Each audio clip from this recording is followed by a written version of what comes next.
അതെ, ഇന്ന് നമുക്ക് നമ്മുടെ സ്വന്തം പറമ്പിലെ അവക്കാഡോയും കൊണ്ട് ഒരു ഷെയ്ക്ക് ഉണ്ടാക്കിയാലോ. അപ്പോൾ ഇത് നമ്മളങ്ങനെ അവക്കാഡോ പറിച്ച് കൊണ്ടുവന്ന് പഴുപ്പിച്ച് വെച്ചിട്ടുണ്ട്. നമ്മൾ കുറച്ചൊക്കെ എല്ലാവർക്കും കൊടുത്ത് ബാക്കിയുള്ളത് നമ്മളിവിടെ എടുത്ത് വെച്ചിട്ടുണ്ട്. അപ്പോൾ നമ്മുടെ ഇവിടുത്തെ അവക്കാഡോയുടെ എന്ന് പറഞ്ഞു കഴിഞ്ഞാൽ ഇതിൻ്റെ പുറത്തൂടെ ഒരു കറുത്ത കറുത്ത പുള്ളി പുള്ളി പോലുള്ള കുത്തുകുത്തുകളുണ്ട് കേട്ടോ. അപ്പോൾ നമ്മൾ മേടിക്കുന്ന അവക്കാഡോയ്ക്കൊന്നും അതില്ല. മേടിക്കുന്ന ഒരു ഗ്രേപ്പിൻ്റെ കളറൊക്കെ ഉള്ള അവക്കാഡോയൊക്കെയാണല്ലോ നമുക്ക് മേടിക്കാൻ കിട്ടുന്നത്. പിന്നെ ഇത് കൂട്ടുമുണ്ട്, പക്ഷേ കൂടുതലും ആ സൈസാണെന്ന് തോന്നുന്നു. അങ്ങനെ നമ്മുടെ അവക്കാഡോ ഒക്കെ നമ്മൾ മുറിച്ചെടുത്ത് അതിൻ്റെ പൾപ്പൊക്കെ നമ്മളതിനകത്തോട്ട് ഇട്ട് നമ്മളതിനകത്തോട്ട് വേണമെങ്കിൽ നമുക്ക് പച്ചപ്പാൽ ചേർത്ത് കൊടുക്കാം, ഇല്ലെങ്കിൽ നമുക്ക് തിളപ്പിച്ചാറിച്ച് തണുപ്പിച്ച പാൽ ഒഴിച്ച് കൊടുക്കാവേ. ഞാനിതിനകത്തോട്ട് നമ്മുടെ തണുപ്പിച്ച പാലാണ് ഒഴിച്ച് കൊടുക്കുന്നത്, പച്ചപ്പാലാണ് ഒഴിച്ച് കൊടുക്കുന്നത്. അതിനകത്തോട്ട് 1.5 സ്പൂൺ പഞ്ചസാര ഇട്ട് നല്ലപോലെ നമുക്കൊന്ന് അടിച്ചെടുത്തുകൊണ്ട് വരാവേ.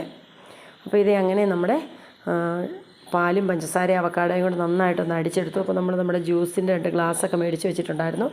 അതിനകത്തോട്ട് ഒഴിച്ച് ഒരു സ്ട്രോയൊക്കെ ഇട്ട് നമ്മൾ പിള്ളേർക്ക് കൊടുത്തു കഴിഞ്ഞാൽ പിള്ളേർ അത് ഒട്ടും മിച്ചം വെക്കാതെ കുടിക്കും. അപ്പോൾ ഒത്തിരി പഞ്ചസാര ഇട്ട് കഴിഞ്ഞാൽ ഒരു ടേസ്റ്റ് വ്യത്യാസമാവും. അപ്പോൾ അതിന് ഒരു ശകലം പഞ്ചസാര നമുക്ക് ചേർത്ത് കൊടുത്താൽ മതി. അപ്പം എല്ലാവരും അവക്കാഡോ ഒക്കെ കിട്ടുന്നവരൊക്കെ എല്ലാവരും ഒന്ന് ട്രൈ ചെയ്ത് നോക്കണം. പിന്നെ ഇതിൻ്റെ ഡീറ്റെയിൽ ആയിട്ടുള്ള വീഡിയോ എന്ന് പറഞ്ഞാൽ നമ്മുടെ ഫേസ്ബുക്കിനകത്ത് നമ്മൾ നേരത്തെ അപ്ലോഡ് ചെയ്തിട്ടുണ്ട്. അപ്പം വീണ്ടും നല്ലൊരു വീഡിയോ ആയിട്ട് കാണാം. അതുവരെ ബൈ, താങ്ക് യു.